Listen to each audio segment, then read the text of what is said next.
আল্লাহ রাব্বুল আলামিন পবিত্র কুরআনুল কারীমের ৭ নং সূরা সূরাতুল আ'রাফ এর ১১ নম্বর আয়াতে বলেন, বিসমিল্লাহির রহমানির রহিম। আল্লাহ রাব্বুল আলামিন বলছেন, ওয়ালাকাদ খালাকনাকুম সুম্মা সাওয়ারনাকুম সুম্মা কুলনা লিল মালাইকাতি ইসজুদু লিআদম ফাসাজাদু ইল্লা ইবলিস লাম ইয়াকুম মিনাস সাজিদিন।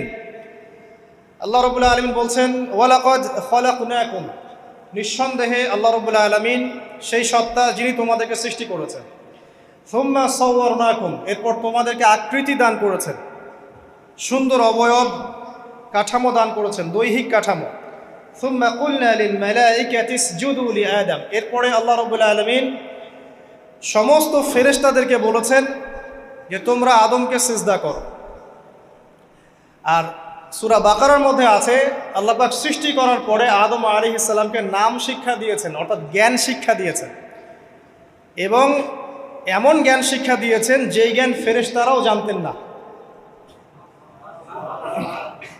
আল্লাহ পাক ফেরেশতাদেরকে বলেছিলেন যে তোমরা এই নামগুলো বলে দাও দেখি, যদি তোমরা সত্যবাদী হয়ে থাকো। ফেরেশতারা এই নামগুলো বলতে পারেননি। তারা বলেছিলেন, লা ইলমা লানা ইল্লা মা আল্লামতানা, আপনি আমাদেরকে যা শিখিয়েছেন এর বাইরে আমাদের কোনো জ্ঞান নেই। এরপর আল্লাহ পাক আদম আলাইহিস সালামকে বলেছেন, আদম তুমি নামগুলো বলে দাও দেখি। এরপর আদম আলাইহিস সালাম সুন্দর করে সব নামগুলো বলে দিয়েছেন, কারণ আল্লাহ পাক তাকে সেই জ্ঞান শিক্ষা দিয়েছিলেন। এরপরে আল্লাহ রাব্বুল আলামিন ফেরেশতাদেরকে বলেছেন, তোমরা আদমকে এখন সিজদা করো, কারণ জ্ঞানের মানদণ্ডে আদম তোমাদের চেয়ে শ্রেষ্ঠ। সুবহানাল্লাহ। আর আমরা সেই আদম সন্তান, যদিও বা পৃথিবীতে আসার পরে আমরা আমাদের পরিচয়টা ভুলে গেছি। সেই আদম সন্তান, যে আদমকে আল্লাহ রাব্বুল আলামিন ফেরেশতাদেরকে দিয়ে সম্মানিত করলেন, সিজদা করালেন, সেই আদম সন্তান এখন আল্লাহর জমিনে শিরক করে, নবী সাল্লাল্লাহু আলাইহি ওয়াসাল্লামের সুন্নতের অনুসরণ করতে চায় না, নবীদের আদর্শ মানতে চায় না, কোরআন এবং সুন্নাহ মেনে জীবন করতে চায় না। সেই আদম সন্তান এখন জেনা করে, ব্যভিচার করে, মাদকদ্রব্য পান করে, সমকামী।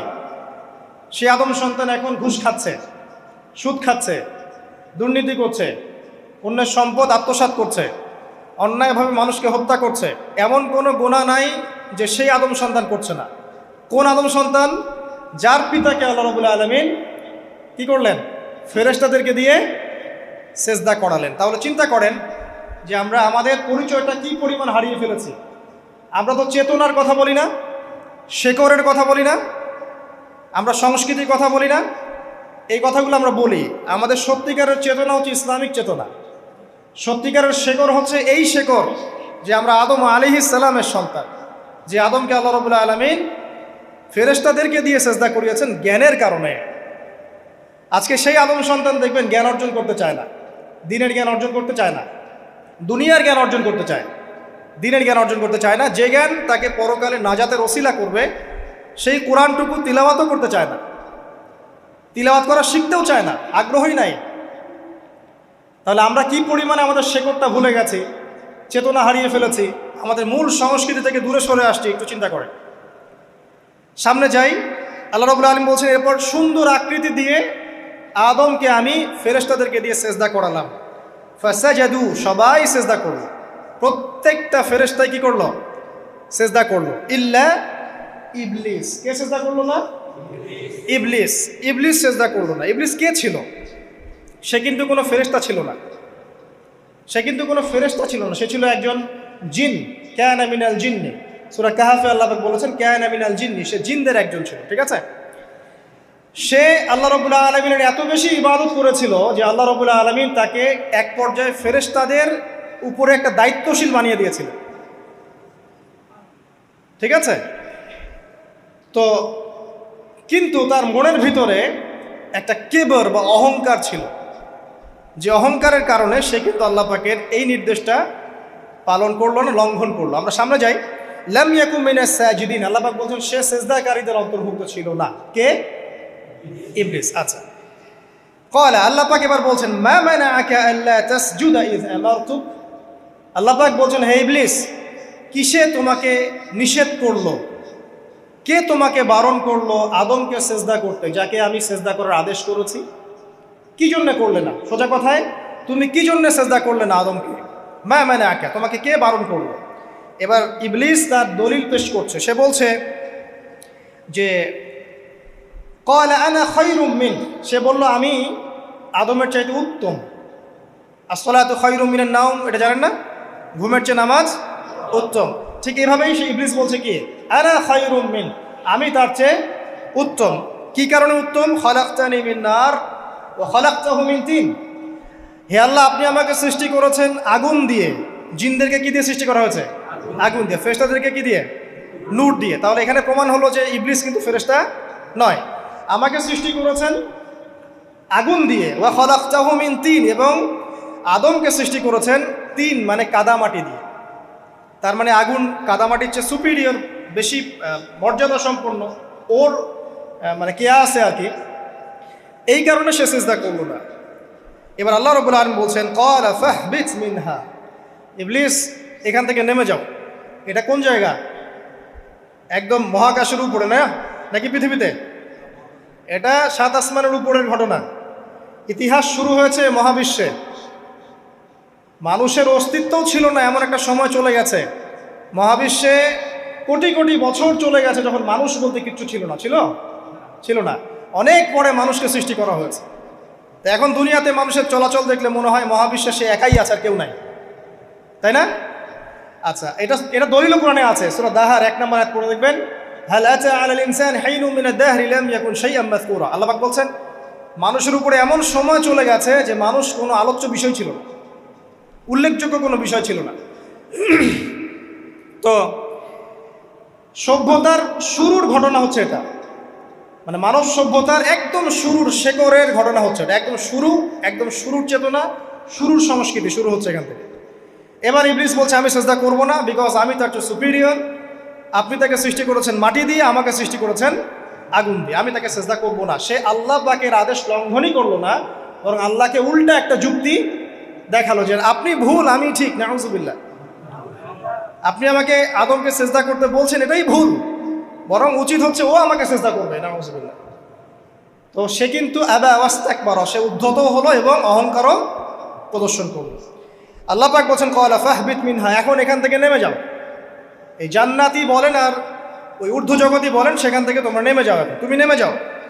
ফামা ইয়াকুনু লাকা আন তাতাকাব্বারা ফিহা, এখানে দাঁড়িয়ে তুমি অহংকার করবে এই অধিকার তোমাকে দেয়া হয় নাই। সোজা কথায় আল্লাহ পাক বলছেন এখানে দাঁড়িয়ে তুমি অহংকার করবে এই অধিকার তোমাকে দেয়া হয়নি। আল্লাহ পাক অহংকারীকে পছন্দ করেন না। অহংকারীদেরকে আল্লাহ পাক কিয়ামতের মাঠে পিঁপড়ার মতো উঠাবেন। তাদের আকৃতি মানুষের সমানও হবে না, ছোট ছোট কালো পিঁপড়ার মতো হবে, এবং অন্ধকার ওদেরকে ঢেকে নিবে। তো আমাদের মনে যাদের অহংকার আছে, আল্লাহর ওয়াস্তে অহংকার ছেড়ে দেই। অহংকার ইলমেরও থাকতে পারে।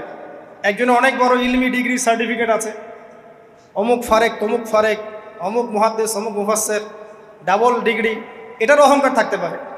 ঠিক আছে? আবার অনেকের টাকা পয়সার অহংকার থাকে, অনেকের ক্ষমতার অহংকার থাকে, আবার এখনকার মেয়েদের সৌন্দর্যের অহংকার থাকে, থাকে না? এক এক মানুষের এক একটা অহংকার। অহংকারের ডেফিনেশনটা কি? একজন সাহাবী নবী সাল্লাল্লাহু আলাইহি ওয়াসাল্লামকে বলছেন, ইয়া রাসূলুল্লাহ, আমি পছন্দ করি আমার গায়ের পোশাকটা সুন্দর হোক, আমার জুতা সুন্দর হোক, ঠিক আছে, আমার সুগন্ধি ভালো হোক, দামি হোক, এটা কি অহংকারের পরিচয়? নবী সাল্লাল্লাহু আলাইহি ওয়াসাল্লাম বলছেন না, এটা অহংকারের পরিচয় নয়। বরং অহংকারের পরিচয় হচ্ছে অন্য মানুষকে তুচ্ছ তাচ্ছিল্য করা এক, আর দুই হচ্ছে সত্যকে প্রত্যাখ্যান করা। মনে থাকবে অহংকারের সংজ্ঞা কি? এক, অন্য মানুষকে তুচ্ছ তাচ্ছিল্য করা, আর দুই, সত্যকে প্রত্যাখ্যান করা। এখন সত্য কি? আইনস্টাইনের থিওরি সত্য, নাকি পিথাগোরাসের উপপাদ্যই সত্য, নাকি আমাদের পশ্চিমারা যে সেকুলারিজম, কমিউনিজম, ডেমোক্রেসি ইত্যাদি ইত্যাদি, ন্যাশনালিজম, এগুলো দিয়ে দিয়েছে মতবাদগুলো, এগুলোই চূড়ান্ত সত্য? সায়েন্সই কি চূড়ান্ত সত্য? চূড়ান্ত সত্যটা কি আসলে? এক কথায় সূরা কাহফের 29 নম্বর আয়াতে সত্যের সংজ্ঞা আছে। কত নম্বর আয়াতে? সূরা কাহফের 29 নম্বর আয়াতে আল্লাহ পাক বলছেন ওয়াকুলিল হাক্কু মির রাব্বিকুম, হে নবী আপনি বলে দিন সত্য সেটাই, ন্যায় অন্যায়ের চূড়ান্ত মানদণ্ড সেটাই, হক বাতিলের চূড়ান্ত মানদণ্ড সেটাই। কোনটা? যেটা তোমার রবের পক্ষ থেকে নাজিল হয়। সুবহানাল্লাহ। আমাকে বলেন যে রবের পক্ষ থেকে কি নাজিল হয়েছে? একসময় তাওরাত নাজিল হয়েছিল না, ওটাই হক ছিল। ওই সময় কি ছিল? সেটাই হক ছিল। জাবুর ওই সময়ের কি ছিল? হক। ইনজিল ওই সময়ের হক ছিল। এখন কি আছে আমাদের কাছে? কোরআন এবং এর ব্যাখ্যা হচ্ছে হাদিস। কিয়ামত পর্যন্ত কি অন্য কোনো শরীয়ত আসবে? অন্য কোনো নবী আসবে? কেউ যদি বলে যে অমুকে নবী হবে, সে কি মুসলিম না কাফের? তাহলে কোনো সন্দেহ আছে? যদি কেউ দাবি করে যে মুহাম্মদ সাল্লাল্লাহু আলাইহি ওয়াসাল্লাম শেষ নবী নন, আরও নবী আসতে পারে, নাউজুবিল্লাহ, এবং এই কুফরি আকীদায় বিশ্বাসীকে কেউ যদি কাফের মনে না করে, সেও কাফের হয়ে যেতে পারে। বুঝতে পারছেন? আসেন, তো অহংকারের সংজ্ঞাটা আমরা জেনে নিলাম যে সত্যকে প্রত্যাখ্যান করা, আল্লাহর ওহীকে প্রত্যাখ্যান করা, মানে কোরআন এবং সুন্নাহ থেকে সরে আসা, এটাকে মিথ্যা মনে করা, বা অন্য কোনো মতবাদকে কোরআন সুন্নাহর সমকক্ষ মনে করলেও কুফরি হয়ে যাবে। এরকম মনে করে অন্য একটা মতদর্শ, একটা দর্শন, একটা ফিলোসফিক্যাল থট বা একটা স্কুল অফ থট কোরআন সুন্নাহর চেয়ে ভালো নয়, কিন্তু কোরআন সুন্নাহর সমমানের, এটাও যদি কেউ মনে করে, কাফের। কথা কি বুঝতে পারছেন? এটা হচ্ছে অ্যাবসলিউট ট্রুথ, মানে এটা সত্যের একদম সর্বোচ্চ স্টেজ, এর উপরে আর কিছু নাই। ভুলে গেছিলাম ভাই। আচ্ছা, এবার আসেন, আমরা অহংকারের সংজ্ঞা জানলাম, সত্যের সংজ্ঞাও জানলাম। এখানে ইবলিস কি করছে? সে অহংকার প্রদর্শন করছে। সে আল্লাহকে বলছে আপনি ভুল, আমি ঠিক। আদমকে সে তুচ্ছ তাচ্ছিল্য করলো এবং সত্যকে প্রত্যাখ্যান করলো, দুটোই কিন্তু ইবলিস করলো এখানে। আসেন, আল্লাহ পাক বলছেন ফাখরুজ, এখান থেকে বের হয়ে যাও হতভাগ। ফাখরুজ মানে উখরুজ মানে বের হও, অতএব ফাখরুজ, এখান থেকে বের হয়ে যাও। ইন্নাকা মিনাস সাগিরিন, তোমার অহংকার করার কোনো সুযোগ নাই এখানে, তুমি তো ছোট পুত্র। ইন্নাকা মিনাস সাগিরিন, সাগির মানে কি? তুমি এখান থেকে, তুমি বের হয়ে যাও এখান থেকে, তুমি একজন ক্ষুদ্র সত্তা, তোমার এখানে অহংকার করার কিচ্ছু নাই। কলা, এবার ইবলিস বলছে, এই জায়গাগুলো খুব ভালো করে শোনেন, আমাদের লেকচারের আসল জায়গায় কিন্তু যাবে ওইটি। যদি আড়াইটা পর্যন্ত লেকচারটি কোনো সমস্যা আছে? আচ্ছা, তাহলে বসে থাকে, খাওয়া দাওয়া করে আসছেন তো? আচ্ছা, কলা, এবার ইবলিস বলছে আনজিরনি, শোনেন, ইবলিস বলছে আনজিরনি, হে আল্লাহ আমাকে অবকাশ দিন। কি বলছে? আমাকে অবকাশ দিন। ইলা ইয়াউমি ইউবআসুন, যেই দিন আপনি কিয়ামত ঘটাবেন, যেই দিন সবাইকে পুনরুত্থিত করবেন, ওই দিন পর্যন্ত আমাকে অবকাশ দিন। সূরা বাকারায় আছে, অন্য সূরা আছে, রব্বি আনজিরনি ইলা ইয়াউমি ইউবআসুন। ইবলিস বলছে হে আমার রব। কি বলছে ইবলিস? হে আমার রব। ইবলিস কি তাহলে আস্তিক না নাস্তিক? কথা বলেন, ইবলিস কি আস্তিক না নাস্তিক? আস্তিক। ইবলিস বলছে যে ইয়া রব্বি, রব্বি হে আমার রব, হে আমার প্রতিপালক। আল্লাহকে ইবলিস বলছে হে আমার প্রতিপালক, আনজিরনি আমাকে অবকাশ দিন, ইলা ইয়াউমি ইউবআসুন, কিয়ামত দিবস পর্যন্ত, বা যেদিন আপনি পুরো মানব জাতিকে উঠাবেন কবর থেকে, আবার ওই দিন পর্যন্ত আমাকে অবকাশ দিন। তার মানে কিয়ামত যে হবে এটা নতুন করে লেখা হয় নাই, সভ্যতায় হিস্ট্রির শুরু থেকেই কিয়ামত ছিল। কথা বুঝতে পারছেন? ফেরেশতারাও জানতেন যে একদিন মহাবিশ্ব ধ্বংস হয়ে যাবে। যখন পৃথিবীতে মানুষকে পাঠানো হয়নি তার আগেই ফেরেশতারা জানতেন, আল্লাহ পাকের ইলমে ছিল এবং তিনি এটা ফয়সালা করে দিয়েছিলেন যে একদিন এই পুরো মহাবিশ্বই ধ্বংস হয়ে যাবে। ইবলিস আগে থেকে জানতো যে কিয়ামত হবে, এই জন্য সে বলছে আমাকে কিয়ামত পর্যন্ত অবকাশ দিন। আল্লাহ পাক এবার কি বলছেন দেখেন, ইবলিস আল্লাহর কাছে চাইলো, আল্লাহ পাক তাও তাকে ফেরত দিলেন না। আর আমরা আল্লাহর কাছে চাইতে এখন হতাশা হয়ে যায় না, দোয়া করতে থাকি আর বলি যে আমার দোয়া তো কবুল হচ্ছে না। আর যে ইবলিস একটা জিনিস চাইলো, আল্লাহ পাক বললেন ক্বালা ইন্নাকা মিনাল মুনজারিন, যাও তুমি অবকাশপ্রাপ্তদের একজন, তোমাকে অবকাশ দেয়া হলো। এক কথায় তোমার দোয়া কবুল করা হয়েছে, তোমার অবকাশ তোমাকে দেয়া হলো, কারণ আল্লাহ পাক এটা পরীক্ষা করবেন ইবলিসকে দিয়ে, মানব জাতিকে। ক্বালা, এবার ইবলিসের চ্যালেঞ্জ শোনেন, এটাই আমাদের আজকের লেকচারের মূল পয়েন্ট। এই জায়গা থেকে ইবলিস চ্যালেঞ্জ করছে। কি চ্যালেঞ্জ করছে?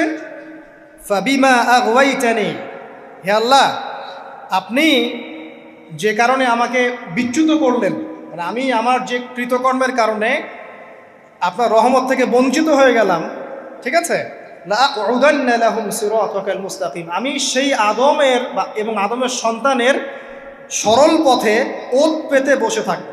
কথাটা ভালো করে বোঝেন। ইবলিস চ্যালেঞ্জ করলো কাকে?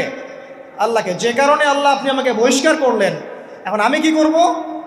আমি এই আদম সন্তানের সরল পথে, আপনাকে পাওয়ার এই পথের আনাচে কানাচে আমি ওত পেতে বসে থাকব। কি জন্য বসে থাকব? যাতে করে আমি আদম সন্তানকে বিচ্যুত করতে পারি। শুধু তাই নয়, সে আরো বলছে সুম্মা লাআতিয়ান্নাহুম, আমি শুধু বসেই থাকবো না, আমি আদম সন্তানের কাছে আসব। মিন বাইনি আইদিহিম, তার সামন থেকে আসব, ওয়া মিন খালফিহিম, আদম সন্তানের পিছন থেকে আসব, ওয়া আন আইমানিহিম, তার ডান দিক থেকে আসব, ওয়া আন শামাইলিহিম, তার বাম দিক থেকে আসব। ওয়ালা তাজিদু আকসারাহুম শাকিরিন, আল্লাহ পাক আপনি তাদের বেশিরভাগকেই শুকরগুজার পাবেন না। কথা কি ক্লিয়ার না? কোনো সমস্যা? ইবলিস কি চ্যালেঞ্জ করলো? আমি শুধু বসেই থাকবো না, ডান দিক থেকে আসব, বাম দিক থেকে আসব, সামন থেকে আসব, পিছন থেকে আসব, আমি আদম সন্তানকে পথভ্রষ্ট করেই ছাড়বো, আপনি আদম সন্তানের বেশিরভাগকে পথভ্রষ্ট পাবেন। ইবলিসের কথার কি বাস্তব প্রতিফলন দেখা যায় এখন সমাজে? বেশিরভাগ মানুষ নামাজ পড়ে না পড়ে না? বেশিরভাগ মানুষ সুদ খায় না খায় না? বেশিরভাগ যুব সমাজ জেনা করতেছে না করতেছে না? বেশিরভাগ লোক মাদক খাচ্ছে না খাচ্ছে না? পৃথিবীর কোনো জায়গায় আল্লাহর বিধান আছে কি নাই? দুই একটা জায়গায় আছে আইওয়াশ, শোডাউন। বেশিরভাগ নারী পর্দায় চলে না চলে না? বেশিরভাগ মানুষ রোজা রাখে না রাখে না? বেশিরভাগ মানুষ যাকাত দেয় কি দেয় না? তাহলে ইবলিস যে বললো আপনি বেশিরভাগকেই শুকরগুজার পাবেন না, বেশিরভাগ মানুষ পরকালের স্বার্থে কাজ করে না দুনিয়ার স্বার্থে কাজ করে? কতজন মানুষ আল্লাহ পাকের দ্বীনটাকে প্রচার প্রসার প্রতিষ্ঠার কথা বলে বা কোরআন সুন্নাহর কথাগুলো মেনে চলে? কতজন মানুষ? বেশিরভাগ লোক মেনে চলে। তাহলে ইবলিস কি সফল না ব্যর্থ? ইবলিসের চ্যালেঞ্জ কি সফল না ব্যর্থ? ইবলিসের কথা সে কিন্তু অক্ষরে অক্ষরে পালন করেছে। আর এই ইবলিসকে আল্লাহ পাক কেন পৃথিবীতে নিয়েছেন? আমাদেরকে পরীক্ষা করার জন্য, যেন আমরা এই সরল পথ থেকে বিচ্যুত না হই। সামনে যান, আরো কঠিন কথা আছে। ক্বাল আখরুজ মিনহা, আল্লাহ পাক বলছেন এখান থেকে বের হয়ে যাও। মাযউমান মাদহুরা, একদম অপদস্থ লাঞ্ছিত হয়ে এখান থেকে বের হয়ে যাও। লামান তাবিআকা মিনহুম, তুমি তো চ্যালেঞ্জ করলা আমাকে, ঠিক আছে, কিন্তু যে ব্যক্তি যেই তোমার অনুসরণ করবে, আল্লাহ পাকের কথা শুনেন, যেই তোমার অনুসরণ করবে, লাআমলাআন্না জাহান্নামা মিনকুম আজমাইন, যে পুরুষ বা নারী যেই হোক না কেন, যে আদম সন্তান ইবলিস তোমার অনুসরণ করবে, তোমার পথ ধরবে, আমি তোমাকে সহ এদের সবাইকে দিয়ে জাহান্নাম পূর্ণ করব। আল্লাহর কিচ্ছু যায় আসে না।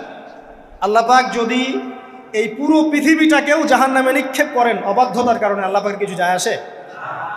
ওই যে আপনাদের এখানে নদী আছে না, কি বালাসী ঘাট, এখানে চর আছে না, চরের মধ্যে একটা বালুর কণার কি দাম আছে বলেন তো? একটা বালুর কণার কোন দাম আছে? এই পুরো মহাবিশ্বে পৃথিবীর অবস্থান এর চেয়েও কম। তো পুরো পৃথিবীর মানুষ যদি আল্লাহর অবাধ্য হয়, আল্লাহ পাক যদি পুরো দুনিয়াটাকেই ধ্বংস করে দেন, জাহান্নামে নিক্ষেপ করেন, আল্লাহ পাকের কিছু যায় আসবে কিনা? এবার আসেন, এখান থেকে আমরা বুঝতে পারলাম যে ইবলিস একটা তৃতীয় সত্তা।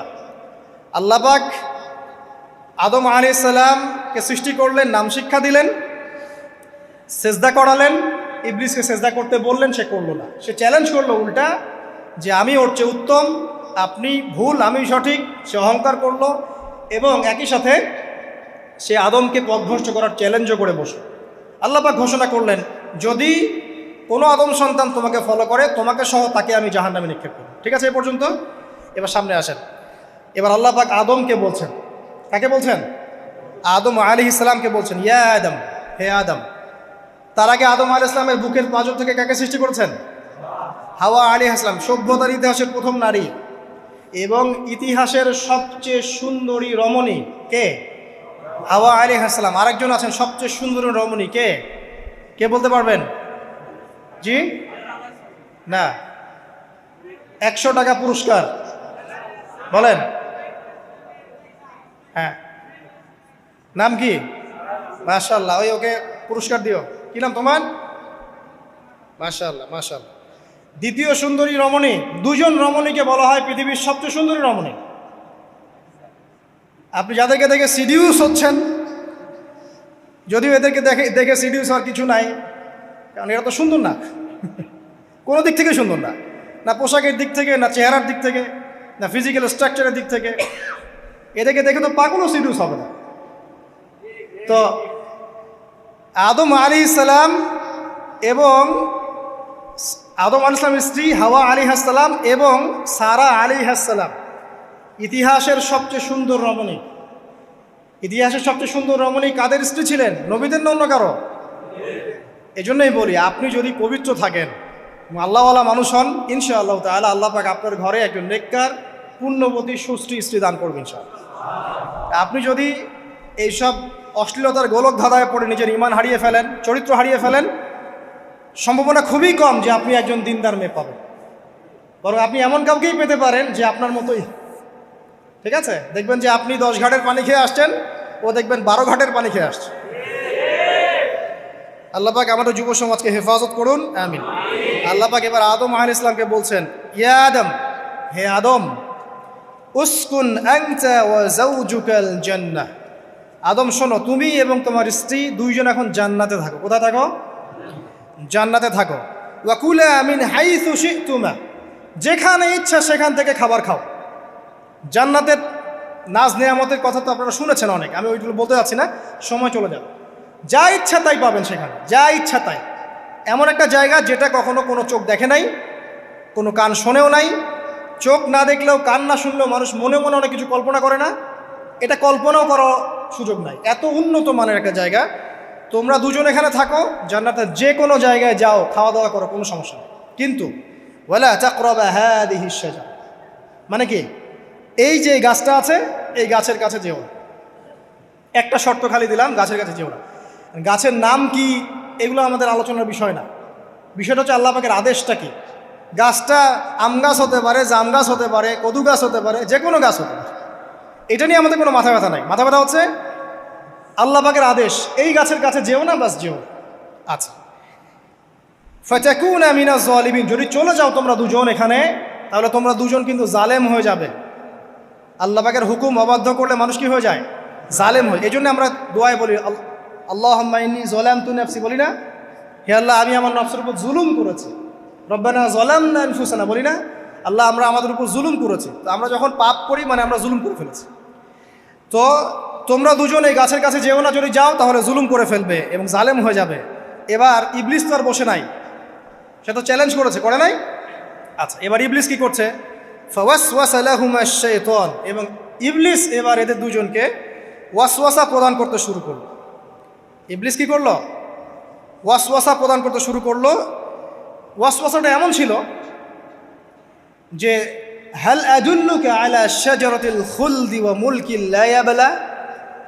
ইবলিস এসে আদম এবং হাওয়া আলাইহিস সালাম তাদেরকে উস্কে দিতে লাগলো যে, আমি কি তোমাদেরকে এমন কোনো গাছের কথা বলবো যেই গাছের ফল খেলে তোমরা চিরস্থায়ী হয়ে যাবে, কখনো মরবে না, এবং এমন রাজত্ব পাবে যে রাজত্বের কোনো ক্ষয় নাই। ইবলিসের টোপটা কি দেখলেন? চিরস্থায়িত্বের টোপ এবং কিসের টোপ? রাজত্বের টোপ। এটা সূরা তহার মধ্যে আছে। অন্য সূরায় আছে যে, আমি কি বলে দিব এমন গাছের কথা যেই গাছের ফল খেলে তোমরা ফেরেশতা হয়ে যাবে, কখনো মরবে না। তাহলে চিরস্থায়িত্বের টোপ এবং এই যে কিসের? রাজত্বের এই যে টোপ, এই দুইটা হচ্ছে মানুষকে আল্লাহর পথ থেকে ডিসিভ করার একটা মানদণ্ড। কথা বুঝতে পারছেন? এই পৃথিবীতে যত মানুষ পথভ্রষ্ট হয়ে গেছে জন্য হয়েছে অনেকেই, আর অনেকে চিরস্থায়িত্বের জন্য হয়েছে। ফেরাউন নমরুদ চিরস্থায়িত্বের লোভে পড়ে পথভ্রষ্ট হয়নি? আর ওই সময় থেকে শুরু করে এখনকার বিশ্বে যারা ক্ষমতাধর, এরা কি ক্ষমতার দাপটে পথভ্রষ্ট হচ্ছে না? এই দুটো হচ্ছে মানুষকে পথভ্রষ্ট করার মাধ্যম। ইবলিস খুব ভালো করেই জানতো। একটা কথা বলি নাই, যখন আদম আলাইহিস সালামকে তৈরি করে রাখা হয়েছে, সৃষ্টি করে রাখা হয়েছে, ইবলিস এর চারপাশে রাউন্ড দিচ্ছিল, তাওয়াফ করছিল, তাওয়াফ। এবং মানব শরীরের এবং মানব মস্তিষ্কের, মননের দুর্বল পয়েন্টগুলো সে ফাইন্ড আউট করছিল। কারণ সে কিন্তু অনেক জ্ঞানী ছিল, সে কিন্তু প্রচণ্ড জ্ঞানী ছিল, এবং এখনও কিন্তু সে প্রচণ্ড জ্ঞানী, এবং তার অভিজ্ঞতার ঝুলি এখন অনেক বেশি, তাই না? ওর বয়স হয়ে গেছে না, এখন প্রচুর বয়স। তো তাওয়াফ করে করে সে মানুষের দুর্বল জায়গাগুলো ফাইন্ড আউট করেছে। একটা হচ্ছে পেট, একটা প্রবৃত্তি, একটা হচ্ছে নারীর প্রতি আসক্তি, ঠিক আছে, একটা ক্ষমতার লোভ, একটা চিরস্থায়িত্বের লোভ। এগুলো হচ্ছে মানুষের দুর্বল জায়গা। ইবলিস এগুলো ফাইন্ড আউট করে ওইভাবে চাল দিয়েছে। কথা বুঝতে পারছেন? একটু খেয়াল করে দেখেন, এখনকার বিশ্বে যত অন্যায় হচ্ছে, ম্যাক্সিমাম পাপ হচ্ছে পেটের কারণে। পেট। সুদ খায় কেন? পেটের কারণে। ঘুষ খায় কেন? পেটের কারণে। ইভেন যে এখন জেনা করছে, ওদেরকে তো এখন যৌনকর্মী বলতে হয়, তাই না? সম্মান দিয়ে কথা বলতে হয়। তো যৌনকর্মী যারা, তারাও দেখবেন পেটের কারণেই করছে। পেটের কারণে। তারপর দেখবেন মানুষের সম্পদ আত্মসাৎ, ওই যে ছেলে মেয়ে বাল বাচ্চার জন্য। পেট মানে মূল জিনিসটা কি? পেট। এবং চিরস্থায়িত্ব, ক্ষমতার দাপট আর প্রবৃত্তির দাসত্ব, এগুলো হচ্ছে মানুষের সবচেয়ে দুর্বল পয়েন্ট। দেখবেন ম্যাক্সিমাম পাপ হচ্ছে মেয়েদের কারণে। মেয়েদের কারণে না, মেয়ের পিছনে। মেয়ের পিছনে আপনি চলে গেছেন, এখানে আত্মহত্যা করছে কেউ, কেউ এখানে আপনার জেনা করছে, কেউ ধর্ষণ করছে, কেউ পরকে লিপ্ত হচ্ছে, মানে মেয়েরই কোনো পাপ। ওই যে বলে না, দুইটা পাপ যাকে পেয়ে গেছে তার লাইফটা ক্র্যাশড। একটা হচ্ছে মেয়ে, একটা হচ্ছে টাকা। অর্থ সম্পদ লালসা যার মধ্যে পেয়ে বসেছে, এর জীবন শেষ। আর যার মেয়ের নেশা আছে, মেয়ের নেশা যার মধ্যে আছে, এর জীবন শেষ। একে আপনি হেদায়েতের পথে আনতে পারবেন না ইল্লা মাশা আল্লাহ, আল্লাহ পাক যদি না চান। আসেন, ইবলিস তাওয়াফ করছিল এবং সে কিন্তু টোপ দিল, চিরস্থায়িত্বের টোপ দিল। এবং কিসের টোপ দিল? ফেরেশতা হয়ে যাবে, অমর হয়ে যাবে। এবার আমাদের পিতামাতা আদম এবং হাওয়া আলাইহিস সালাম তারা কিন্তু ফল খেয়ে ফেললেন। আর এটা এমন নয় একবার ওয়াসওয়াসা দিয়েছে বাস খেয়ে ফেলেছেন, এমন নয়। কন্টিনিউয়াসলি সেই কাজটা করেছে। একটা মানুষ যখন জেনা করে, ইবলিস কি একবার এসে বললেই কেউ জেনা করে ফেলে? আস্তে আস্তে কিন্তু মানুষ জেনার পথে যায়। ওই যে প্রথমে একদিন, অনেক দিন একটা লেকচার দিয়েছিলাম না, প্রথমে গার্লফ্রেন্ড বয়ফ্রেন্ড একটা সম্পর্ক হয়, তাই না? তারপর কথাবার্তা হয়, মোবাইল ফোন এক্সচেঞ্জ করে, নোট এক্সচেঞ্জ করে, কফি খায়, আস্তে আস্তে ডেটিংয়ে যায়, পরে দেখবেন এক পর্যায়ে গিয়ে জেনা। এভাবে। আর যারা ধর্ষক, এতে ডাইরেক্ট অ্যাকশন, এত সময় নাই, ডাইরেক্ট। তো ইবলিস প্রতিটা পাপ মানুষকে ধাপে ধাপে করায়। দেখবেন ইবলিস এখানেও কিন্তু আমাদের পিতামাতাকে ধাপে ধাপে ওইদিকে নিয়ে গিয়েছিল। এবার আসেন, আমাদের পিতামাতা ফল খেয়ে ফেললেন, এই জায়গাটা খুব ভালো করে বোঝেন। এই ফল খাওয়াটা আল্লাহর অবাধ্যতা না। আল্লাহ পাক বলেছিলেন না যে জালেম হয়ে যাবে, আল্লাহ পাকের অবাধ্য হলেন। অবাধ্যতার ফলাফলটা কি হলো এবার শোনেন। আমরা সবাই জানি অবাধ্যতার ফলাফল কি, আল্লাহ পাক জান্নাত থেকে নামিয়ে দিয়েছেন, তাই তো? এর আগে আরেকটা ফলাফল হয়েছে। এই ফলাফলের সাথে আমাদের বর্তমান সময়কার যে ইস্যুটা চলছে, পোশাক, নারী, সংস্কৃতি, হাবিজাবি, হ্যাঁ, বেহায়াপনা, বেলাল্লাপনা, এই ইস্যুটা এখানে জড়িত। এটা আমারও বুঝতে এবং খুঁজে পেতে সময় লেগেছে। আমরা সবাই পড়েছি স্টুডেন্ট লাইফে, আদম এবং হাওয়া আলাইহিস সালাম আদেশ লঙ্ঘন করেছেন, সাথে সাথে আল্লাহ পাক জান্নাত থেকে কি করেছেন? নামিয়ে দিয়েছেন। ইবলিসকেও নামিয়ে দিয়েছেন, তারপরে হায়াত দিয়েছেন, এখানে পরীক্ষা করছেন, এই তো। এখানে আল্লাহ পাক দেখবেন আমাদের আমল কেমন, আমল ভালো হলে আবার জান্নাতে, খারাপ হলে আবার জাহান্নাম। কিন্তু এর আগেও একটা ঘটনা ঘটেছে। যে মুহূর্তে আমাদের পিতামাতা ফল খেয়েছেন গাছের কাছে গিয়েছেন, আল্লাহ পাকের আদেশটা লঙ্ঘন করেছেন, সাথে সাথে তাদের গায়ের পোশাকটা খুলে পড়ে গেছে। আমি বুঝাতে পারি নাই, পুরো মহাবিশ্বের প্রথম লজ্জা, প্রথম অপমান, প্রথম শাস্তি, ঠিক আছে, আল্লাহর অবাধ্যতার প্রথম পরিণাম লজ্জা, মানে লজ্জাহীনভাবে গা থেকে কাপড় খসে পড়ে যাওয়া, ন্যাংটা হয়ে যাওয়া। ন্যাংটা বাংলা ভাষায় বুঝতে পারছেন? প্রথম শাস্তি, প্রথম অবাধ্যতা এবং প্রথম অবাধ্যতার পরিণতি পুরো মহাবিশ্বে সভ্যতা শুরু থেকে শেষ পর্যন্ত প্রথম অ্যাক্সিডেন্ট, বা এই যে আমরা বলছি পরিণতি, পাপের পরিণতি, অবাধ্যতার পরিণতি, সেটা হলো গা থেকে কাপড় খুলে যাওয়া। এই কথা আল্লাহ পাক বলছেন এখানে, লিয়ুবদি লাহুমা মা উরিয়া আনহুমা মিন সাওআতিহিমা। ইবলিস তোমাদের পিতামাতাকে এই গাছের কাছে নিয়ে গিয়ে ফল খাইয়ে তাদের গা থেকে পোশাক খুলে ফেলে দিয়েছে। এবার কি বুঝতে পারছেন যে ইবলিস এখন বিশ্বে কি করছে? ইবলিস সেম কাজটা করছে আমাদের সাথে, আমাদের গা থেকে তারা পোশাক খুলে ফেলে দিচ্ছে। সভ্যতার শুরুর পাপ বলছি না আমরা, এটা আসলে ভুল। সভ্যতার শুরুতে আদম এবং হাওয়া আলাইহিস সালাম যে ভুলটা করেছেন, তার যে পরিণতি হয়েছে সেটা এটা ছিল না যে জান্নাত থেকে পৃথিবীতে নামিয়ে দেয়া, বরং পরিণতি এটা ছিল তাদের গা থেকে প্রথম কাপড় খুলে গেছে, তারা নগ্ন হয়ে গেছেন। ইবলিস সর্বপ্রথম আমাদের বাবা মাকে নগ্ন করেছে প্রলোভন দিয়ে, ক্ষমতার প্রলোভন, চিরস্থায়িত্বের প্রলোভন দিয়ে। আজকের বিশ্বেও কি ইবলিসের দোসররা সেম কাজটা করছে না? আজকের বিশ্বেও কি ইবলিসের মানুষরূপী দোসরগুলা সেম কাজটাই করছে না? সেম কাজটা করছে। আমাদের গা থেকে ওরা পোশাক খুলে ফেলছে, এরপর আল্লাহ পাক জান্নাত থেকে নামিয়ে দিয়েছে। আগে কিন্তু এটা হয়নি, আগে পোশাক খুলেছে। এরপর কি হচ্ছে জানেন? শোনেন, আল্লাহ পাক ওয়াকালা মা নাহাকুমা রাব্বুকুমা আন হাযিহি আশ-শাজারা ইল্লা আন তাকুনা মালাকাইন আও তাকুনা মিনাল খালিদিন। ইবলিস বলছিল যে তোমাদের রব তোমাদেরকে এই গাছের কাছে যেতে নিষেধ করেছে এই কারণে যে তোমরা এখানে গেলে মালাক হয়ে যাবে এবং চিরস্থায়ী হয়ে যাবে। ওয়া কাসামাহুমা ইন্নী লাকুমা লামিনান নাসিহিন। ইবলিস বলছিল যে আমি আল্লাহর কসম করে বলছি আমি তোমাদের শুভাকাঙ্ক্ষী। ফাদাল্লাহুমা বিগুরুর, ওদেরকে তারা পথভ্রষ্ট করলো, ইবলিস তাদেরকে পথভ্রষ্ট করলো। ফালাম্মা যাকাশ শাজারা, যখন তারা গাছের কাছে গেলেন, বাদাত লাহুমা সাওআতুহুমা, তাদের লজ্জাস্থানটা উন্মুক্ত হয়ে গেল, কাপড় খুলে পড়ে গেল। এটাই বলতে যাচ্ছিলাম। ওয়া তাফিকা ইয়াখসিফানি আলাইহিমা মিন ওয়ারাকিল জান্নাহ, এবং আদম এবং হাওয়া আলাইহিমুস সালাম জান্নাতের গাছের পাতা ছিঁড়তে লাগলেন এবং সেই পাতা দিয়ে লজ্জাস্থান ঢাকতে লাগলেন। আপনার বাবা আপনার মাকে যদি কেউ রাস্তায় নগ্ন করে ফেলে আপনার কেমন লাগবে? আপনি কি করবেন তার ইজ্জত সম্মান বাঁচানোর জন্য? আমাদের পিতা মাতাকে ইবলিস জান্নাতে নগ্ন করে দিয়েছিল এবং আমাদের পিতা মাতা জান্নাতের পাতাগুলো ছিঁড়ে ছিঁড়ে লজ্জাস্থানকে আবৃত করতে শুরু করল। ওয়ানাদাহুমা রাব্বুহুমা, এবং আল্লাহ পাক বলছেন এবার আল্লাহ পাক তাদের দুজনকে ডাকলেন, ডেকে বলে আলাম আনহাকুমা আন তিলকুমা শাজারা, হে আদম এবং হাওয়া তোমাদের দুজনকে কি আমি বলি নাই যে এই গাছের কাছে যাবে না? ওয়াকুল লাকুমা ইন্নাশ শাইতানা লাকুমা আদুউম মুবিন, আমি কি তোমাদেরকে বলি নাই নিশ্চয়ই শয়তান তোমাদের স্পষ্ট প্রকাশ্য শত্রু? ক্বালা, এবার তারা তাদের ভুল বুঝতে পারলেন। আল্লাহ পাকের কত দয়া মানুষের প্রতি দেখেন। ইবলিসও আল্লাহর অবাধ্য ছিল, আল্লাহ পাক তাকে বহিষ্কার করে কাফের বানিয়ে দিয়েছেন, চিরস্থায়ী লানত করেছেন। আমাদের পিতা মাতাও ভুল করেছেন, বাট আল্লাহ পাক তাদেরকে চিরস্থায়ী জাহান্নামী করেন নাই। আল্লাহ পাক তাদেরকে দয়া পরবশ হয়ে ক্ষমা করে দিয়েছে।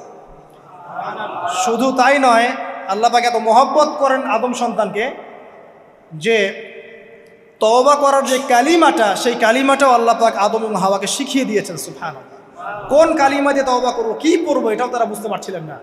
আল্লাহ পাক তখন শিখিয়ে দিয়েছেন। ক্বালা, তারা বলল, রব্বানা, হে আমাদের প্রতিপালক, যালামনা আনফুসানা, আমরা আমাদের উপর জুলুম করেছি নফসের উপরে, ওয়া ইল্লাম তাগফির লানা ওয়া তারহামনা লানাকুনান্না মিনাল খাসিরিন। এই দোয়াটা করলেন আমাদের পিতামাতা, আল্লাহ পাক মাফ করে দিলেন। কিন্তু মাফ করার পরে আর জান্নাতে থাকা হলো? এই পৃথিবীতে নামিয়ে দেওয়া। পৃথিবীতে নামিয়ে দেওয়ার পরে একটা হায়াত দেওয়া হলো, কারো 50, 60, 70, 100, 200, 500, 1000 ইত্যাদি। এবং আল্লাহর পক্ষ থেকে ঐশী গ্রন্থ পাঠানো হলো, কখনো তাওরাত, কখনো জাবুর, কখনো ইনজিল ইত্যাদি, কখনো কোরআন। শর্ত দেয়া হলো যারা আল্লাহ পাকের এই ঐশী গ্রন্থগুলো মেনে চলবে তারা ইনশাআল্লাহ আবার মৃত্যুর পর সেই জান্নাতে ফিরে যাবে যেখান থেকে তারা বহিষ্কৃত হয়েছে। আর যে বা যারাই আল্লাহ পাকের এই আয়াত, নিদর্শন এবং ঐশী গ্রন্থগুলোকে অস্বীকার করবে, এটাকে মিথ্যা প্রতিপন্ন করবে, আল্লাহ পাক এদের সবাইকে দিয়ে জাহান্নাম পূর্ণ করবে ইনশাআল্লাহ তাআলা। আল্লাহ পাক এটাও বলেছেন যে আল্লাহ পাক ওয়ালাকাদ যারানা লি জাহান্নামা কাসীরাম মিনাল জিন্নি ওয়াল ইনস, আল্লাহ পাক বহু মানুষ আর জিনকে দিয়ে জাহান্নাম পূর্ণ করবেন। কারণ এই দুই জাতিকে পাঠানো হয়েছিল পৃথিবীতে শুধু আল্লাহর ইবাদত করার জন্য। ওয়া মা খালাকতুল জিন্না ওয়াল ইনসা ইল্লা লিয়াবুদুন, এরা সেটা করে নাই। এই কারণে আল্লাহ পাক হাদিসের মধ্যে জানিয়েছেন প্রতি 1099 জন মানুষকে আল্লাহ পাক জাহান্নামে পাঠিয়ে দেবে, তবে বেশিরভাগ জান্নাতি হবে এই উম্মতে মুহাম্মাদের মধ্যে। এবার শোনেন, আমাদের পিতামাতার এই পরিণতির পর আল্লাহ পাক যখন আমাদেরকে পৃথিবীতে পাঠালেন, আল্লাহ পাক আমাদেরকে নগ্ন করে পৃথিবীতে রাখেন নাই। সুবহানাল্লাহ, আল্লাহ পাক আসমান থেকে লিবাস পাঠিয়েছেন। এই যে সমাজ বিজ্ঞানের বইগুলোতে লেখা আছে না, মানুষ আগে নগ্ন ছিল, গাছের ছালপাতা পরে থাকতো, তারপরে বন্যপ্রাণী শিকার করতো, গুহায় গুহায় থাকতো। বোগাস, মিথ্যা, বাজে কথাগুলো সব একদম টোটাল মিথ্যা কথাগুলো। আল্লাহ রাব্বুল আলামিন সভ্যতা শুরু করেছেন নবী দ্বারা, সভ্যতা শেষও করবেন নবী দ্বারা। প্রত্যেক যুগে যুগে সভ্যতার ধারক এবং বাহক ছিলেন নবীগণ। আর আদম আলাইহিস সালাম পৃথিবীতে আসার পর নগ্ন হয়ে থাকেন নাই। আল্লাহ পাক আসমান থেকে লেবাস পাঠিয়েছিলেন। সুবহানাল্লাহ, আল্লাহ পাক আমাদেরকে নগ্ন করে রাখেন নাই। এবার দেখেন আল্লাহ পাক কি বলছেন, ইয়া বানি আদম, আচ্ছা আসেন, ইয়া বানি আদম, হে বনু আদম, কাদেরকে বলছেন? আমাদেরকে। কদ আনজালনা আলাইকুম লিবাসান ইউআরি সাওআতিকুম ওয়া রিশা, হে বনু আদম, আমি তোমাদেরকে নগ্ন ছেড়ে দিচ্ছি না, আমি তোমাদের জন্য লেবাস আর পোশাক পাঠাচ্ছি, যেই পোশাক দিয়ে তোমরা তোমাদের লজ্জাস্থানকে আবৃত করবে এবং সৌন্দর্য বর্ধন করবে। এটা করছি না আমরা এখন?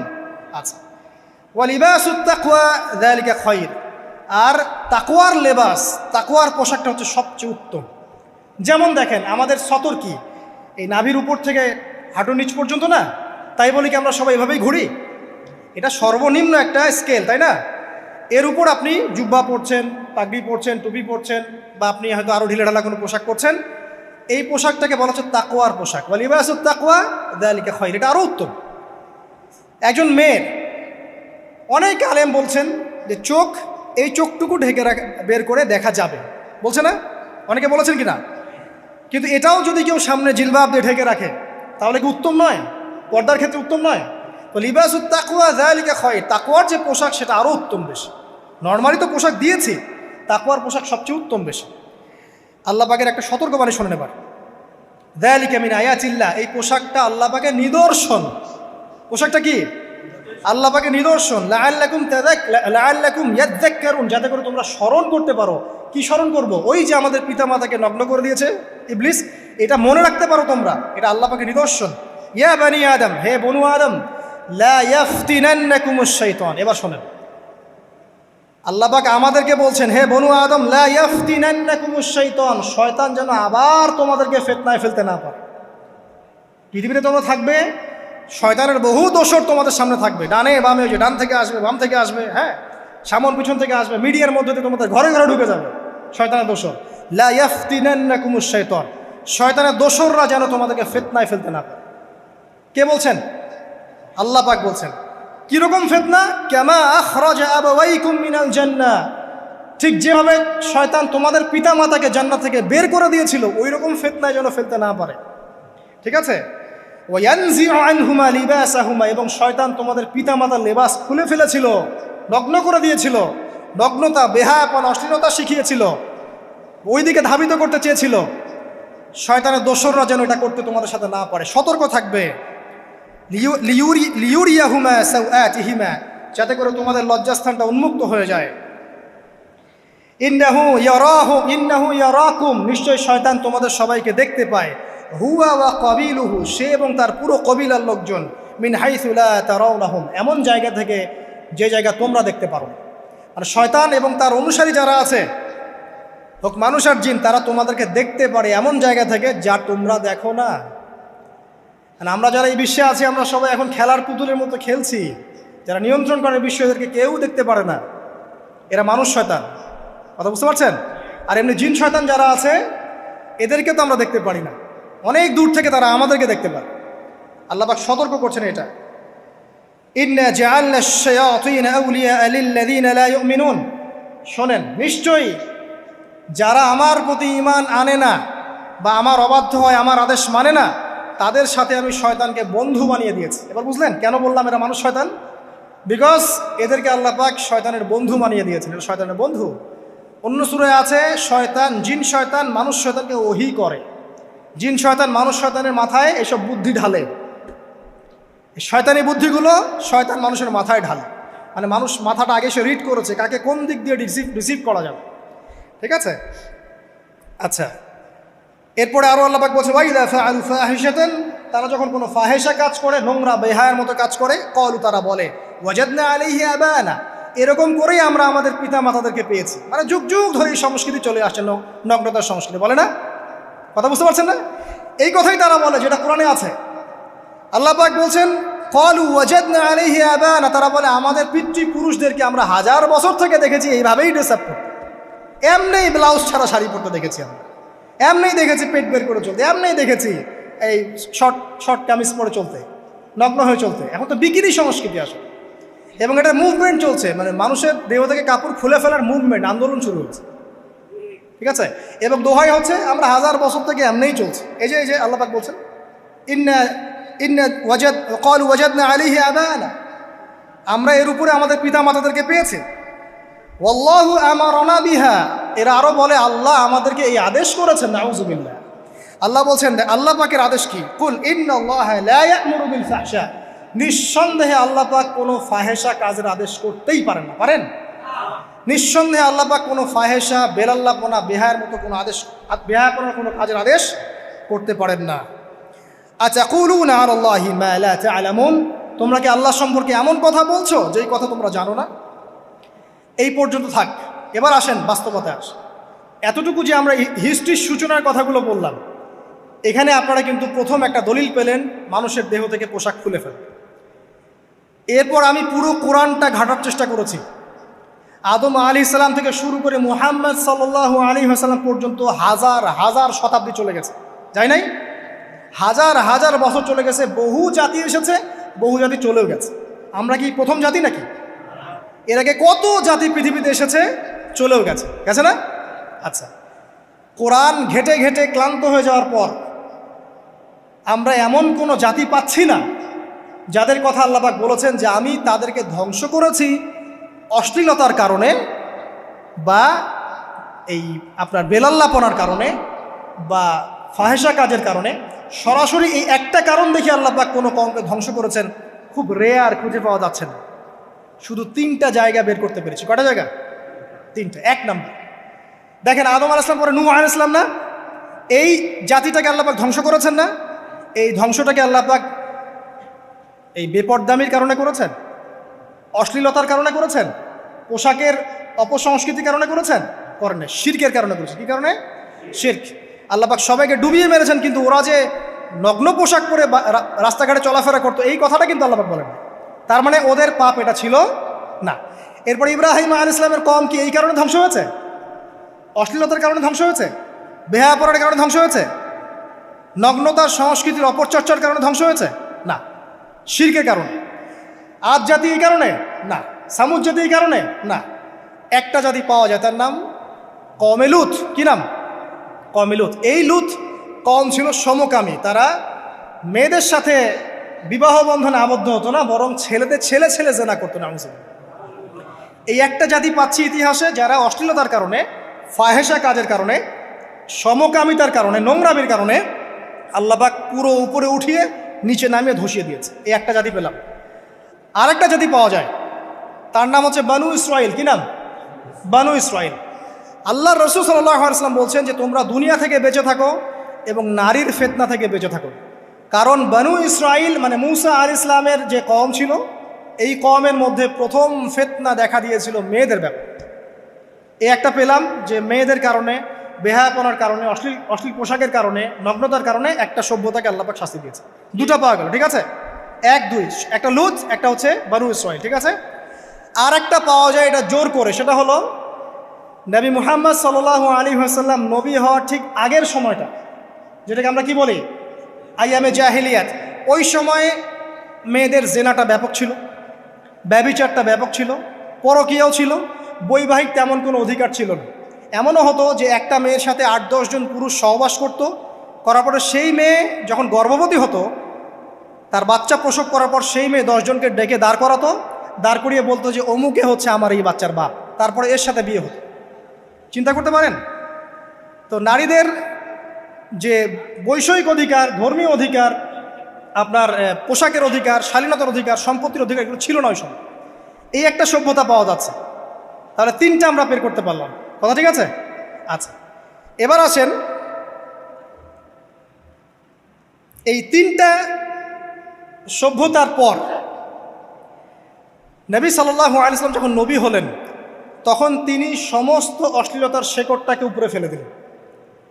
সভ্যতার ইতিহাস থেকে শুরু করে আমরা যত জাতির ধ্বংস দেখছি, এই ধ্বংসগুলো শিরকের কারণে হয়েছে, কুফরির কারণে হয়েছে, অবাধ্যতার কারণে হয়েছে। মাত্র কয়েকটা জাতির ক্ষেত্রে অশ্লীলতা, বেহায়াপনা, আপনার ফাহেসা কাজ, এগুলোর রিজন দেখানো হয়েছে। তো এ থেকে একটা বিষয় প্রমাণ করা যায়, এই কথাটা ভালো করে বোঝেন। এ থেকে একটা বিষয় প্রমাণ করা যায় যে যত সভ্যতা ধ্বংস হয়ে গেছে, ওই সভ্যতার মানুষরা আর যাই করুক না কেন, তাদের পোশাক আশাক ঠিকঠাক ছিল। কথা বুঝতে পারছেন না? যত সভ্যতা ধ্বংস হয়ে গেছে, আদ, সামুদ, নূহ, ফেরাউন, ঠিক আছে, যত সভ্যতা ধ্বংস হয়ে গেছে, তাদের আর যত পাপী থাক, হয়তো কেউ অহংকারী ছিল, কেউ কুফরি করেছে, কেউ শিরিক করেছে, হ্যাঁ, কেউ সন্তানদেরকে হত্যা করেছে, কেউ মানুষ হত্যা করেছে, কেউ জুলুম করেছে, কেউ অহংকার করেছে ইত্যাদি, কিন্তু তাদের পোশাক আশাক শতাব্দীর পর শতাব্দী ঠিকঠাকই ছিল। এটা নিয়ে আল্লাহ পাক কোরআনে খুব বেশি কথা বলেন না। তার মানে বোঝা যায় যে এটা রিমার্কেবল কোনো কথা বলার বিষয় ছিল না, আল্লাহ পাক বলেন। অর্থাৎ যুগ যুগ ধরে মানুষের শালীনতার পোশাকটা ঠিকই ছিল, কারণ মানুষ জানতো যে তাদের পিতামাতাকে তাদের পিতামাতাকে ইবলিস নগ্ন করে দিয়েছিল জান্নাতে। এই কথাটা মানুষের মাথার মধ্যে ছিলই, এবং বিভিন্ন ধর্মগ্রন্থে এটার অস্তিত্ব আছে। আপনি শুধু ইসলাম না, অন্য যে কোনো ধর্মগ্রন্থ ঘাটেন, হিন্দু ধর্মগ্রন্থ ঘাটেন, সেখানে দেখবেন বলা হচ্ছে যেন মেয়েরা পর্দায় থাকে। পরে দেখেন বেদের মধ্যে এটা আছে, আমি গতকালকেও স্টাডি করেছি। এবং খ্রিস্টান ধর্মগ্রন্থ পড়েন, সেখানে দেখবেন লেখা আছে, ওদের যে নিউ টেস্টামেন্টে আছে, দেখবেন যে যারা মাথার চুল দেখিয়ে বেড়ায় তাদের শাস্তির কথা বলা হয় যে চুল যেন কেটে দেওয়া হয়, ওদের ধর্মগ্রন্থে আছে। যারা জিউস, যারা পুরো বিশ্ব মুসলিমদেরকে অত্যাচার করে থাকে, এদের ধর্মগ্রন্থেও পর্যন্ত আছে যে যখন ইসহাক আসছিলেন, একজন নারী জিজ্ঞাসা করলেন কে আসছেন, তার ভৃত্য বললেন যে আমার প্রভু আসছেন। তখন তিনি নেমে নিজে একটা ঢিলাঢালা পোশাক করলেন, তারপর সামনে গেলেন। শুধুমাত্র ইসলাম ধর্মে নয়, যত ধর্ম চলে গেছে পৃথিবীতে, সমস্ত ধর্মের মধ্যেই নারীদের শালীন পোশাকের কথাটা বর্ণিত আছে এখন পর্যন্ত। তার মানে যারা এখন অশালীন বিষয়ের দিকে মানুষকে ধাবিত করতে চায়, এদের আসলে কোনো ধর্ম নাই। সিম্পল। ধর্মের সাথে এদের কোনো সম্পর্ক আসলে না। আর আমরা কিন্তু কথা বলছি ধর্মের বেসিসে, হোক সেটা হিন্দুইজম বা খ্রিস্টানিজম বা জিউডিজম বা ইসলাম, আমরা ধর্মের বেইজে কথা বলছি। এখন যদি কেউ বলে ধর্মতাত্ত্বিক কথাবার্তা দিয়ে এসবে দলিল দিবেন না, তাহলে তার সাথে একটা ডিবেট হবে আল্লাহ আছেন কি নাই। যদি আমরা ডিবেটে জয়লাভ করি হ্যাঁ আল্লাহ বলে একজন আছেন, তাহলে আল্লাহ পাকের বিধান কোনটা, এখন চলমান সর্বশেষ বিধান কোনটা, এটাতে আসতে হবে ডিবেট 1 আল্লাহ আছে কি নাই, ডিবেট 2 আল্লাহ পাকের সর্বশেষ ধর্মগ্রন্থ কোনটা। এই দুইটাতে আমরা যদি জয়লাভ করি, এবং ইনশাল্লাহ আমরা সেটা করবো, এটাতে আমাদের কেউ ঠেকাতে পারবেন ইনশাল্লাহ, এটাই সত্য, তাহলে মানুষের উপর ওয়াজিব হয়ে যাবে এটার উপর আমল করা। এখন আমরা এর বেসিসে দেখবো কোনটা ঠিক কোনটা বেঠিক, তাই না, কোনটা সত্য কোনটা মিথ্যা, কোনটা ন্যায় কোনটাও নয়, তখন আমরা এর বেসিসে দেখবো, অন্য কোনো ভিত্তির বেসিসে দেখবো না। এখানে চেতনা, যুগ যুগ ধরে চলে আসা সংস্কৃতি, আমাদের বাপদাদা দোহাই, এইসব ইস্যু টানা যাবে না। বেস হবে কি কোরআন এবং সুন্নাহ, এবং অন্যান্য ধর্মগ্রন্থগুলো যদি ওটাতে রাজি থাকে ওটাতেও, কারণ প্রত্যেকটা ধর্মগ্রন্থেই বলা আছে শালীনতার কথা, লম্বা ঢিলাঢালা পোশাকের কথা, হোক সেটা হিন্দুইজম বা খ্রিস্টানিজম বা জুডিজম। পরে দেখেন, না থাকলে আমার কাছে আসেন, প্রতিটা ধর্মগ্রন্থে এটা কথা লেখা আছে। এবার আসেন, সর্বশেষ নবী মুহাম্মদ সাল্লাল্লাহু আলাইহি ওয়াসাল্লাম যখন নবী হন, আরবের ওই চিত্রটা, জেনা, ব্যভিচার, পরকীয়া, অশ্লীলতা, এটাকে সমূলে উপড়ে ফেলে দেন 23 বছরের মধ্যে। 23 বছরের নববী জীবনের পরে সেখানে কোনো জেনা আছে, কোনো বেপরদামি আছে, কোনো ব্যভিচার আছে, কোনো সুদ আছে, কোনো শিরক আছে, কোনো মাদক আছে? যেগুলো আছে খুবই অল্প, যেটা আছে সেটা কি খুবই অল্প, এটা কিন্তু ধরা যায় না। 2-1টা অ্যাক্সিডেন্ট হতেই পারে। সাহাবীদের যুগেও নামাজ পড়তে গিয়ে কোনো একজন দেখা গেছে অ্যাক্সিডেন্ট হয়ে গেছে, জেনা হয়ে গেছে, এটা তো রেয়ার ঘটনা। এক্সেপশনাল সামথিং কি এক্সাম্পল হতে পারে? যেটা কমন সেটা হচ্ছে এক্সাম্পল। মানে আপনি বলবেন যে মেয়েদের শালীনতার কথা এবং এর কারণে ধর্ষণের সংখ্যা বৃদ্ধি হচ্ছে, এই কথা আপনি যখন বলবেন, কিছু মানুষ আপনাকে বলবে যে তাহলে বোরখাওয়ালা মেয়ে কেন ধর্ষিত হচ্ছে, তাহলে বাচ্চা কেন ধর্ষিত হচ্ছে। আপনাকে বলছি পরিসংখ্যানটা কতটুকু, কেন হচ্ছে সেটা আমরা জবাব দিব। আগে বলছি পরিসংখ্যান কতটুকু। যারা বেপর্দায় চলছে এদের হ্যারাসমেন্টের পরিসংখ্যানটা বেশি না বোরখাওয়ালা মেয়ের পরিসংখ্যানটা বেশি? বলেন। যারা বেহায়ার মতো চলছে, বেপর্দায় চলছে, এদের পরিসংখ্যানটা বেশি নাকি শিশু অ্যাবিউজিংয়ের পরিসংখ্যানটা বেশি? তাহলে মূল যে জায়গাটা, ওইখানে আগে ফোকাস করতে হবে, তারপরে আমরা গৌণ জায়গায় যাব। এবং এই জায়গাটাতে আমরা দলিল বা প্রমাণ হিসেবে পেশ করব মানুষের রুচিবোধের পরিবর্তন, মানসিকতার পরিবর্তন এবং পাশবিক একটা প্রবৃত্তির দাসত্ব। এটা কীভাবে হচ্ছে? এটা পর্নোগ্রাফির কারণে হচ্ছে, এটা পর্নোগ্রাফির কারণে হচ্ছে, মিডিয়ার কারণে হচ্ছে, অবাধ ফ্রি মিক্সিংয়ের কারণে হচ্ছে, যৌন সুরসুরির কারণে হচ্ছে, এবং যৌনতাকে সহজলভ্য করে দেওয়ার কারণে এই দুর্ঘটনাগুলো ঘটছে। আচ্ছা, আগে আমি আমার পয়েন্টে আসি। নবী সাল্লাল্লাহু আলাইহি ওয়াসাল্লাম যখন এটার শিকড়টা উপরে ফেলে দিলেন, তখন কিন্তু মক্কা, মদিনা, পুরো জাজিরাতুল আরবে আর কোনো বেহায়াপনার কোনো শিকড় থাকলো না। আল্লাহ পাক কীভাবে এটা করলেন? পুরো হিস্ট্রির ইতিহাস টেনে দিয়ে আল্লাহ পাক কয়েকটা আদেশ নাজিল করলেন। সেই আদেশটা কোরআন এবং সুন্নাহে আছে। আল্লাহ পাক প্রথমে ছেলেদেরকে বললেন, শোনো, সূরা নূর 30 নম্বর আয়াত। আল্লাহ পাক ছেলেদেরকে বললেন, তোমরা তোমাদের চোখ নিচু রাখো, এটা আমাদের দায়িত্ব। প্রত্যেকটা ছেলের দায়িত্ব, বেগানা মেয়েকে দেখলে চোখটা কী করবে? নিচু করবে, সিম্পল। তাহলে আপনি সিডিউসড হবেন, এক কথায়। 2 নাম্বার, আল্লাহ পাক আমাদেরকে বললেন তোমরা তোমাদের লজ্জাস্থানকে হেফাজত করো। কাদেরকে? আমাদেরকে, মানে ছেলেদেরকে। প্রথমে আল্লাহ পাক ছেলেদেরকে বললেন চোখ নিচু করে রাখো, লজ্জাস্থানে হেফাজত করো, ঠিক আছে। সূরা বানী ইসরাঈল আল্লাহ পাক বললেন জেনার ধারের কাছেও যেও না, ধারের কাছেও যেও না। আল্লাহ পাক আরও বললেন যদি কেউ জেনা করে ফেলে সূরা নূরে, তাহলে তাকে 100টা বেত্রাঘাত করতে হবে। কয়টা? 100টা, এবং 1 বছরের জন্য তাকে বহিষ্কার করতে হবে। আল্লাহ পাক শাস্তিও দিলেন, শুধু তাত্ত্বিক বিধান দেন নাই, শাস্তিও দিয়েছেন। কারণ শুধু তাত্ত্বিক বিধান দিয়ে হবে? আমি যদি ওয়াজ করে বেড়াই ভাই মদ খায়েন না, মদ খায়েন না, কোনো শাস্তি না অ্যাপ্লাই করি, তাহলে কি মদ ছাড়বে মানুষ? আমরা যদি বলি হত্যা করা মহাপাপ, মহাপাপ, দুর্নীতি করা মহাপাপ, মানুষ দুর্নীতি ছাড়বে? ছাড়বে না, যতক্ষণ না শাস্তি নিশ্চিত করা যাচ্ছে। আল্লাহ পাক তাত্ত্বিক কথা শুধু বললেন না, শাস্তিও নিশ্চিত করলেন। তারপর আল্লাহ পাক আরও বললেন যদি বিবাহিত কোনো ব্যক্তি ব্যভিচার করে তাহলে তাকে রজম করতে হবে, মাটিতে পুঁতে তাকে পাথর নিক্ষেপ করে হত্যা করে ফেলতে, ঠিক আছে, শাস্তি।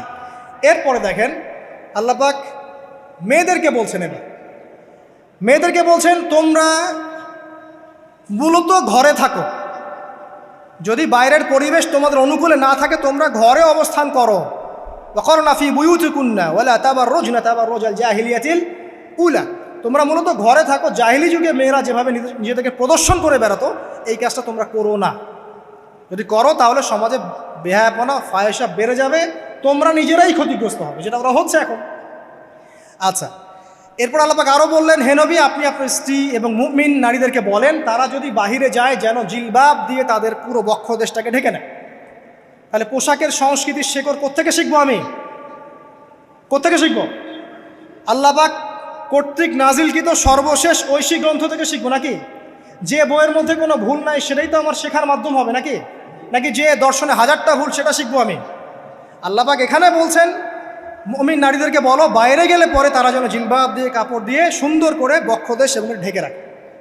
বোরখার কথা এখানে নাই শব্দে, ঠিক আছে, ঢেকে রাখা ঢিলেঢালা পোশাকের কথা এসেছে। আচ্ছা আসেন, আল্লাহ পাক আরও বললেন যে তোমরা অমুক অমুক অমুক অমুক, যেমন আপনার বাবা, আপনার ভাই, আপনার এই যে সন্তান, এই যে মাহারাম যারা আছে এদের সামনে ছাড়া অন্যদের সামনে যখনই যাবে তোমরা কিন্তু হিজাব অবলম্বন। তা আল্লাহ পাক হিজাবের বিধান দিলেন, চক্ষু নিচু করতে বললেন, লজ্জাস্থানের হেফাজত করতে বললেন, এবং যদি এর পরেও কেউ ভুল করে ফেলে তাহলে আল্লাহ পাক শাস্তির কথা বললেন। আল্লাহ পাকের সিস্টেমটা সুন্দর হলো না? এই সিস্টেমটা নবী সাল্লাল্লাহু আলাইহি ওয়াসাল্লাম অ্যাপ্লাই করলেন, সমাজ থেকে সমস্ত জেনা ব্যভিচারের ভিত্তি উঠে চলে গেল। সুবহানাল্লাহ বলবেন না? এটা হলো অবস্থা। তারপর দেখেন আল্লাহ রাব্বুল আলামিন শুধু পর্দার কথা বলেই ক্ষান্ত হলেন না, কারণ একটা বিধান দিলেই মানুষের সব কিছু সলভ হবে না। আল্লাহ পাক এর পাশাপাশি আমাদেরকে 5 ওয়াক্ত নামাজ পড়তে বললেন, ঠিক আছে, নামাজ পড়লে মানুষ ভালো হবে, নৈতিকতা শিখবে, আল্লাহর সাথে ক্লোজ সম্পর্ক হবে। আল্লাহ পাক কোরআন তেলাওয়াত করতে বললেন, ঠিক আছে, কোরআন মেনে চলতে বললেন। আল্লাহ পাক আমাদেরকে আল্লাহর জিকির করতে বললেন, নবীর সুন্নাহ মতো চলতে বললেন। আল্লাহ রাব্বুল আলামিন আমাদেরকে আল্লাহর যত অবাধ্যতা আছে, কি সমস্যা? হ্যাঁ আচ্ছা যেতে দেন। আমি যেটা বলতে চাচ্ছি যে আল্লাহ পাক শুধু পর্দার কথাগুলো বলেই একটা বিধান দিয়ে শেষ করে দিলেন না, কারণ শুধুমাত্র হিজাবের সাথেই পুরো সোসাইটির সমস্যাগুলো জড়িত না, এখানে আরও অনেক বিষয় আছে। যদি আপনি নৈতিকতা না শেখেন একটা বোরখাওয়ালা মেয়েকে আপনি টিস করতে পারেন, ঠিক আছে। যদি আপনার মধ্যে আল্লাহর ভয় তাকওয়া না থাকে আপনি কিন্তু একটা বাচ্চাকেও ধর্ষণ করতে পারেন, সুযোগ পেলে আপনি করে ফেলবেন। আপনার মধ্যে আল্লাহর ভয় না থাকলে আপনি কিন্তু গোপনে জেনা করতে পারেন বা পর্ন দেখতে পারেন। তাই আল্লাহ পাক শুধু হিজাবের বিধানটা দিয়েই ক্ষান্ত হলেন না, আল্লাহ পাক আনুষঙ্গিক আরও অনেক কথা বললেন যে তোমরা পবিত্র হও, বেশি বেশি আল্লাহর জিকির করো, 5 ওয়াক্ত সালাত নামাজে পড়ো, কোরআন তেলাওয়াত করো, নবীর সুন্নাহ মেনে চলো, দিনই কাজে ব্যস্ত থাকো, সৎ কাজের আদেশ করো, অসৎ কাজে নিষেধ করো। মানে এই সবগুলো কাজ যখন একসাথে হবে আপনার মনটা কী হবে? পবিত্র হবে, আপনার মনের মধ্যে আল্লাহর নূর চলে আসবে। আপনার মনে আল্লাহর নূর চলে আসবে, তখন এইসব অন্ধকার বা এই যে জাহিলিয়াতগুলো আপনার কাছে ভালো লাগবে না। যখন আপনার ইন্টারনাল যে সোলটা আছে এটা যখন এনলাইটমেন্ট হবে আল্লাহর নূর দিয়ে, তখন আপনার কাছে এসব হারাম প্রিমিক্সিং, হারাম পরকিয়া, আপনার জেনা, আপনার ব্যভিচার, পর্ন, এগুলো বিভীষিকাময় মনে হবে, আপনার কাছে ভালো লাগবে না। আল্লাহ পাক অন্তর্জগৎটা পরিবর্তন করার জন্য আমাদেরকে এই সিস্টেমগুলো দিলেন। শুধু হিজাবই করবে দিস ইজ নট নেসেসারি, এর সাথে আরও অনেক বিষয় থাকবে, নামাজ, রোজা, হজ, জাকাত, হ্যাঁ, হজ, উমরা, তাজকিয়া, জিকির আজগার, কোরআন তেলাওয়াত, আমর বিল মারুফ নাহি আনিল মুনকার সব একত্রিত হবে, আবার হিজাবও চলবে। এরপরে যদি কেউ সীমা লঙ্ঘন করে শাস্তিও আছে। পুরো সিস্টেমটা সুন্দর না?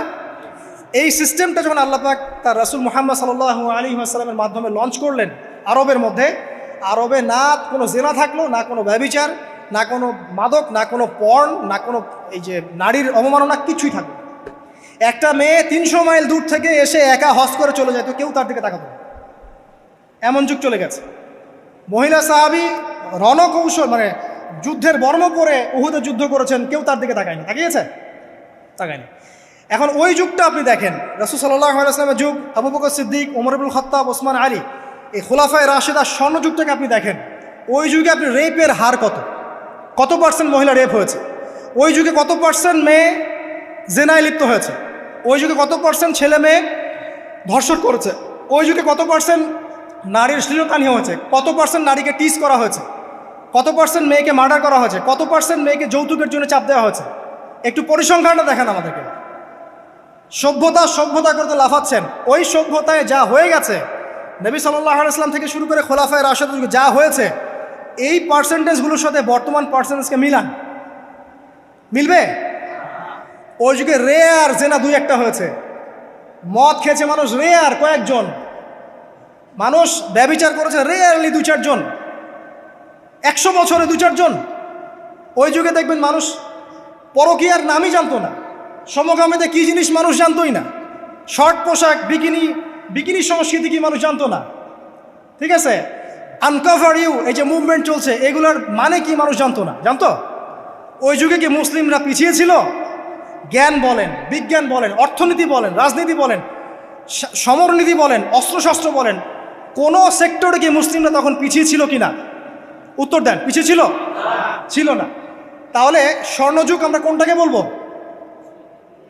এই বর্তমান দাজ্জালীয় সভ্যতাকে স্বর্ণযুগ বলবো, নাকি খোলাফায়ে রাশেদার এবং নবী সাল্লাল্লাহু আলাইহি ওয়াসাল্লাম রেখে যাওয়া যুগটাকে স্বর্ণযুগ বলবো? তাহলে ওই যুগ যদি স্বর্ণযুগ হয়, তাহলে ওই যুগের সুন্নাহ এ যুগে অ্যাপ্লাই করতে হবে না? তাহলে ওই যুগের সমস্যা যেমন দূর হয়েছে, এই যুগের সমস্যা দূর হবে না? এই সহজ বাংলা কথাটা বললে কি আমরা মৌলবাদী হয়ে যাব? এই সহজ বাংলা কথা বুঝতে গিয়ে কি আমি ধর্মান্ধ হয়ে যাব, ব্যাকডেটেড হয়ে যাব? এই কথাটা আমরা বলতে এখন সাহস পাই না। কি কারণ? সভ্যতার ইতিহাস ঘেটে দেখেন, ওই সভ্যতাই ছিল জ্ঞানে, শিল্পে, অস্ত্রে, প্রযুক্তিতে, অর্থনীতিতে মুসলিমরা একদম স্বর্ণ শিখরে। কোনো একজন মুসলিমকে হত্যা করার কেউ সাহস করেছিল? একজন মুসলিম নারীকে ধর্ষণ করার কেউ সাহস করেছে? একজন মুসলিম শিশুকে কেউ বোম মেরে হত্যা করেছিল? আজকে বিশ্বের দিকে আপনি তাকিয়ে দেখেন, শত শত নারী ধর্ষিত হচ্ছে, শত শত বোমা মেরে আমাদের বাচ্চাদেরকে হত্যা করা হচ্ছে, মুসলিমদেরকে পুরো ডমিনেট করা হচ্ছে। আজকে রাজনৈতিক নিয়ন্ত্রণ, অর্থনৈতিক নিয়ন্ত্রণ, পলিটিক্যাল, আপনার সোশ্যাল মিডিয়া, প্রযুক্তি যা আছে সব নিয়ন্ত্রণ পশ্চিমাদের হাতে, সমস্ত নিয়ন্ত্রণ ধরে হাতে। এই যে পালাবদল হলো সময়ে, এটা কেন হলো? বিকজ 1 নাম্বার ইস্যু হচ্ছে আমরা কোরআন এবং সুন্নাহ থেকে দূরে সরে আসছি। 2 নাম্বার আমরা শয়তানের সেই ধোকায় পড়ে গেছে, যে ধোকা থেকে আমরা বেরোতে পারিনি, আল্লাহ পাক সতর্ক থাকতে বলেছিলেন। 3 নাম্বার আমরা ইলম চর্চা ছেড়ে দিয়েছি। 4 নাম্বার হক কথা বলাও ছেড়ে দিয়েছে। 5 নাম্বার সৎ কাজের আদেশ, অসৎ কাজের নিষেধ ঠিকঠাক মতো হচ্ছে না। 6 নাম্বার দেখেন আমরা জানি যারা আমল ঠিক মতো করছি না। 7 নাম্বার আমরা বকধার্মিক হয়েছে, বকধার্মিক, খালি নামাজ, রোজা, হজ, যাকাত আর তসবির মধ্যে ইসলাম, বাকি কোনো জায়গায় ইসলাম নাই, কোনো জায়গায় ইসলাম নাই। সমস্যা এগুলা দেখবেন, পরিবারের কাঠামো ভেঙে যাচ্ছে। আমরা কোরআন সুন্নাহকে হাতে নিয়ে ওয়ার্ল্ডকে চ্যালেঞ্জ করতে পারি নাই, ডিল করতে পারি নাই, এবং পশ্চিমা এবং অন্যান্য সভ্যতার যে নোংরা মতাদর্শগুলো আছে এগুলোকে ঢালাওভাবে আমরা গ্রহণ করেছি, এবং আস্তে আস্তে আস্তে আস্তে পুরো মুসলিম বিশ্বে এগুলো ছড়িয়ে গেছে।